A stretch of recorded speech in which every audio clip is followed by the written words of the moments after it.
Hello. Stephen Wright. How are you? Hey, Jave Patterson from KDOT here in Reno. How are you? I'm good, thank you. Good. Congratulations on everything. You're going to be here Saturday, the 13th of April over at the Silver Legacy. It's Stephen Wright, everybody. Oh, my God. I Still Have a Pony, Grammy nominated. Did you ever in a million years as a kid or as a, as a starting comedian ever consider having a Grammy? Well, I was nominated. I don't have one, but I was nominated. I made 2 albums, and they both were nominated. No, I didn't. I didn't even think of Grammys or albums. I just wanted to someday maybe go on the Tonight Show if I could. I didn't really think what would happen after that. Now, you not only went on the Tonight Show, but you were so impressive going on that Friday night that they brought you back like the following Thursday. How cool was that, and how great was Johnny Carson behind the scenes? That was amazing. When I went on a Friday, like you said, then they called me the next week, and I thought they were talking about the one that I just did. They were saying this is the Tonight Show. I thought they wanted to discuss it. And they said, no, we want you to go on tomorrow. And I was just stunned. But I did. Johnny Carson affected me, my life twice, because when I started watching the Tonight Show when I was 16, I loved him, and I loved comedians, and that's when I got it in my head that I would like to be a comedian. Mm-hmm. So that was a big impact. And then years later, when I went on the show, my whole life and career was affected by him, of course. The fact he really liked it, and I kept going on there. Very lucky, I'm very lucky that he liked what I did. Now, at that level of fame, what do you do, or who helps keep you in check? Because we all have our personal ideas of, who we are and how we present, but who puts the mirror in front of your face and says, Stephen Wright, this is where you're at right now, and here's what you're screwing up, or here's what you're doing right? Well, I was raised my father was a truck driver, and I was and raised in the suburbs, and I had a very, regular upbringing, and I didn't really get out of control that much, really. Mm-hmm. And I also was very appreciative. I knew that there was a lot of flukes lining up for me, like the fact I thought like this. That was a fluke. It's just how I think. And then that the audience liked how, in the clubs in Boston, they liked the show. Then Peter LaSalle from the Tonight Show sees me in a club in Boston, and he likes it. Then he puts me on, and then Johnny likes me, and then I know there's a lot of I really respected it. I still do, because I know a lot of things had to line up that were really out of my control. Mm-hmm. Yeah, you've been on pretty much all the talk shows. Do you have a favorite talk show host? I like Conan lately, but from the beginning it was Johnny, of course. He was the best, smoothest, and then Letterman after that. But now I like Conan the best. I like them all, but I like him the best. Right. Yeah, and I don't watch a whole hell of a lot of late night TV, but Conan seems like I don't either. Like he'd be a good dude, even when the cameras are off, just hanging out and having a cup of coffee or a beer with him, right? Absolutely, that's exactly right. He is like that. He's a regular guy, and he's brilliantly funny. Yeah. So you were talking about, growing up and, and getting the inspiration from watching Carson to be a comedian. And, being one of 4 kids, there had to be a lot of competition for mom and dad's attention. Were you the funny kid out of the 4 kids, or were you and your siblings all, pretty funny? It was regular. It was just regular funny. No one was extremely, I wasn't even more funny than them growing up. But with my buddies in school, I was. Mm-hmm. I would make my 1 or 2 friends really laugh starting in junior high.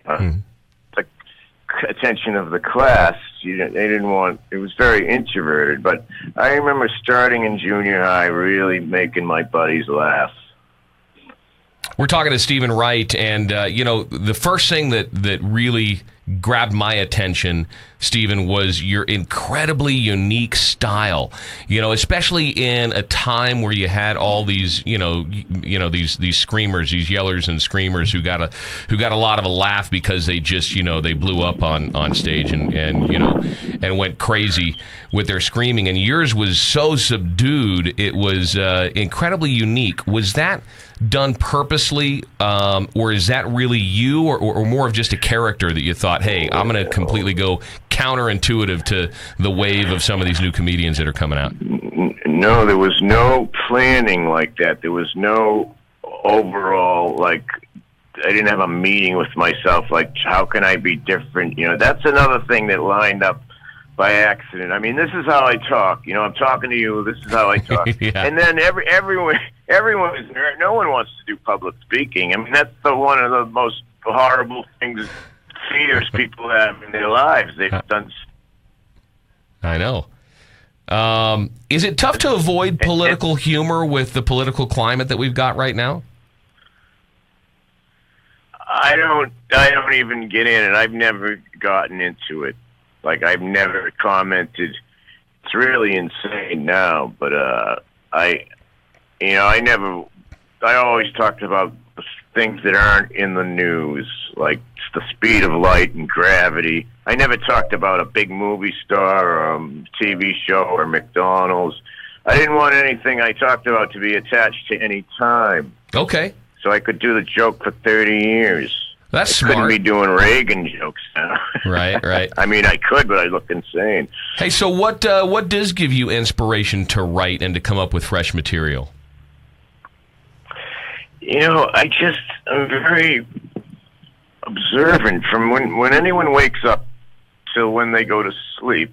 There's so many little pieces of information that go past your head, of a sign or a word or just your own thoughts, and I'm just aware, it's like a mosaic painting. Being alive is like, the world is like a mosaic painting, little tiny pieces of information, and sometimes I see connections of these information. They're not beside each other in the painting, but then I connect them using the liberty of the meanings of words. You can combine words.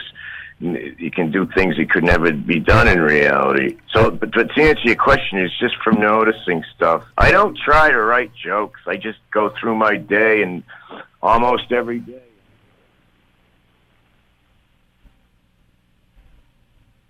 Sorry, I lost you there, Stephen. Wait, what was I saying? You said almost every day. Yeah, almost every day I write stuff down, and then if I drink coffee, then it's nuts. My brain goes insane. So I owe a lot of my career to coffee, I have to tell you. So you still have the old pen and paper. You don't use the recorder, the voice recorder on your cell phone or anything like that? No, I write it into the notes on the phone. Okay. In the notes section. It's all in there. What's your favorite thing to do when you're out of the spotlight, man? Oh, I love nature. I live out in Massachusetts, outside of Boston, out in the conservation area, and I'm a bike rider, exercise on a bike every day, and I love all the seasons of New England. Every season I love, and now baseball is starting.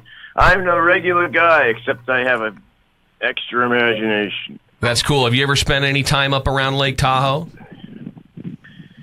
Yes, I was there years ago. I was there in 1979. I was living in Reno for a couple of months before I did comedy, and I went up there and I parked cars actually at Harrah's.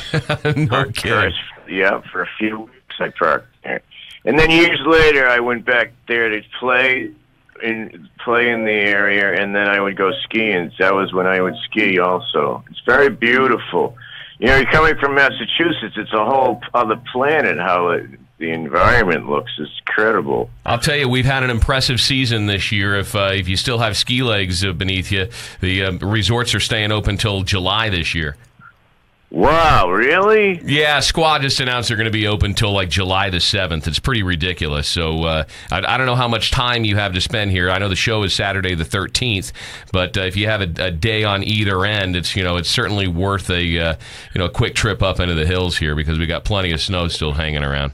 Was it more than normal, obviously? Yes. I'm sure you've seen the pictures of the 15-foot high snow berms, and we've got that as you take Mount Rose over to Incline Village there on the North Lake side of the area. So it's pretty cool, man. Wow, that's incredible. Hey, Stephen Wright, I appreciate you taking the call this morning. I know you got a couple of other interviews lined up today. Really looking forward to the show. Saturday the 13th, it's over at the Silver Legacy. Get your tickets online. KDOT.com, of course, is the place.